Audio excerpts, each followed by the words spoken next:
இப்படி ஒரு முரட்டு காலை சீறிட்டு நின்றுட்டு இருந்தது, எப்படி அந்த காளையை அடக்கணும் அப்படின்னு கேட்டதுக்கு அந்த பையன் சொல்றான், ஐயா எனக்கு அந்த காளையை பார்த்தா கோபமா இருந்த மாதிரிலாம் எனக்கு தெரியல, அந்த காலை பசியோடு இருந்த மாதிரி இருந்தது, அதனாலதான் அந்த புல்லுக்கட்டை காமிச்சவன ஓகே நமக்கு தேவையானது கிடைச்சிருச்சு அப்படின்னோடனே அந்த புல்லுக்கட்டை சாப்பிட்டுட்டு நம்மளோட அப்படியே ஜாலியா வாக்கிங் வந்துருச்சு அப்படின்னு சொன்னான். இதை கேட்ட அந்த பெரியவர் சொன்னாராம்,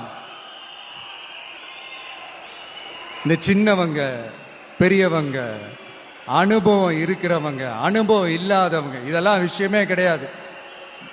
யாரா இருந்தாலும் அந்த சூழலுக்கு ஏத்த மாதிரி அந்த சிச்சுவேஷனுக்கு தகுந்த மாதிரி என்ன பண்ணி அந்த ப்ராப்ளம சால்வ் பண்றான், ஏது பண்ணி அந்த ப்ராப்ளம சால்வ் பண்றான், அதுதான் விஷயமே, அதுதான் மேட்ரு. சோ நீ சூப்பர்ப்பா, என்ன ப்ராப்ளம் வந்தாலும் நீ சால்வ் பண்ணிடுவ அப்படின்னு முதுகுல